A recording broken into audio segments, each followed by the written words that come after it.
Hotopo everyone, today I wish to give you a bit of insight into a project I began in 2008, in the summer of 2008, on the ancient Egyptian language.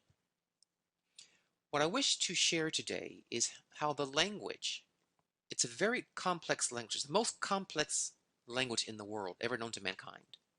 It is the most complex of all languages, and it consists of letters, which are shown by pictures.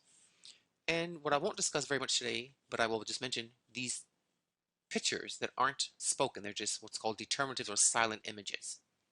So we have voiced letters and then silent images called determinatives. Each letter has a symbol which tells you how to pronounce that symbol. So this bird is the sound ah, this arm is the sound ah, this foot is the sound b, this bowl with the handle is the hard C sound, the K sound. Kind of K sound, you see it here twice. K, k, hard C, same thing. This hand is the sound D. This leaf is the sound E or A. This horned viper here is the sound F. This twisted flax is the sound H. So it's an alphabet. But here's what's unique about the Kamau way. Each letter is not only shown as a picture that has a sound, but each letter is a secret equation. It is a code. Each letter represents a word or a phrase. So this bird is just the sound ah, but it's code for these concepts: to be, to create, to exist, to become, to come into being, to come into existence, to begin, to invoke. Okay? The letter M here is an owl, but it's code for these ideas: to see, to behold, to observe, to know, to complete, to observe, which I have twice here, I see, to give, the side of something, to negate, to perceive. Okay?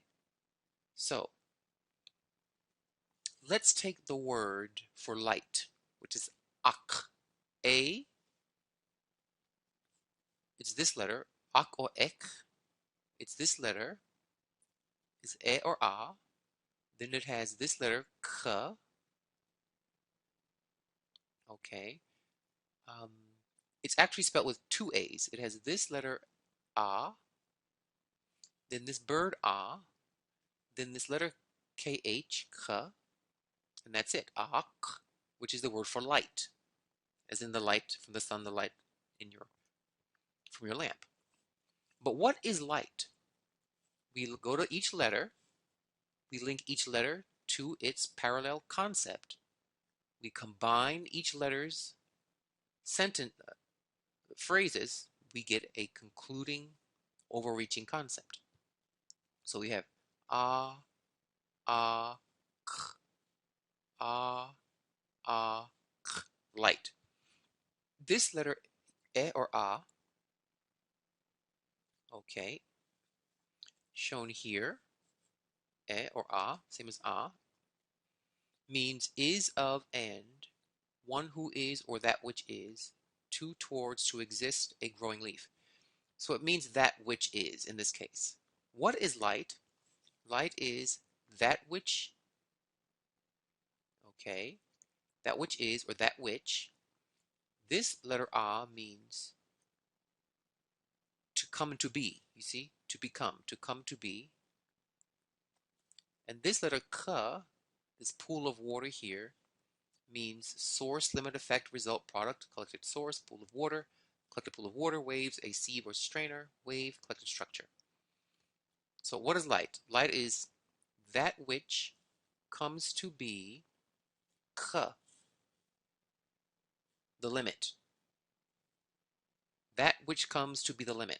Light is that which comes to be the speed limit in the universe. Let's take the word Amun.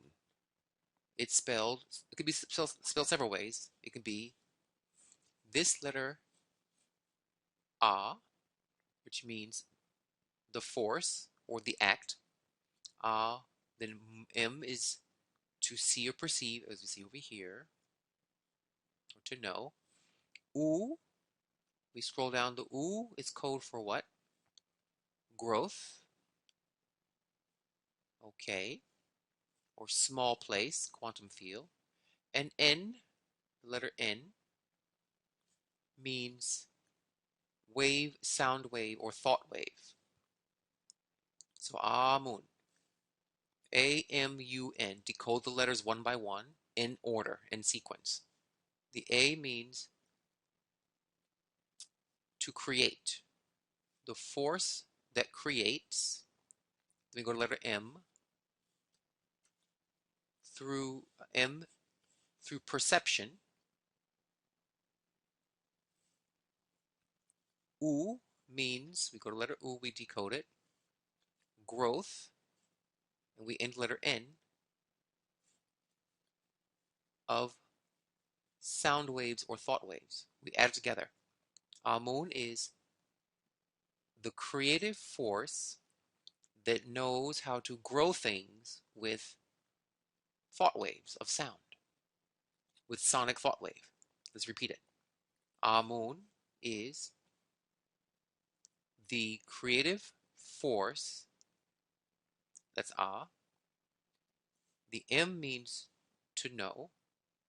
The creative force who knows how to, the letter U will be next, to grow things through sonic thought waves. Amun is our word for God Almighty, one of our words for the Supreme Being. But what is God? God Amun in particular. It is the one who knows how to grow things through sound waves and thought. You see, this is taking the ancient language from merely showing how sounds are pronounced to showing you how the very letters that compose the word reveal the secret code of the thing you're looking at. Okay? There's a word, for example, in Egyptian, kabes. Okay, kabes. K-H-A-B-S. Okay? It means like a pond. Okay? Now, ka means here, this is ka, which means a pool of water. Ka-a means creates. Ba, this B, means place. And the S is this particular hooked S, this S, which we scroll down and it means to bend, and all these other things, to bend. So what is a pond? Kabes. A kab, and then it ends with a bird. The final determinative or silent glyph is a bird. So kabes means a pool of water, ka, which is the place, ka, ba means place, a pool of water, which is a place. Then it has the S letter, which means diving, to bend, to dive. And it ends with a bird glyph. A pond is a pool of water, the place of a diving bird. Kabes. Ka means a pool of water. B means place. S means diving or arcing. And then it ends with a bird. So a pond is a pool of water, place for diving birds. You see, the letters define the overall word. The word is explained by its letters. It's as if the letters inside of a word are its own mini internal dictionary.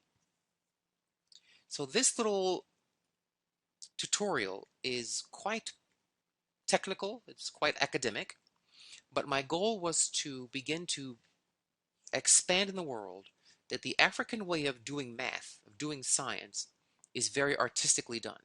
We are very good at hiding science inside of art, what's called sacred art or sacred geometry. In this case, hieroglyphic, sacred language, sacred writing. Okay? So I will be doing at some point in the future more work on this, more teachings on these codes, because I have figured out uh, how the womb works, how the universe was created by these letters, how matter is formed, how quarks work. All kinds of things are hiding, very mathematical, very scientific, in these humble little letters and drawings. I pray you enjoyed this, and remember, no matter what happens in life, always look up why, because you are a star. Dwawen Hotepu.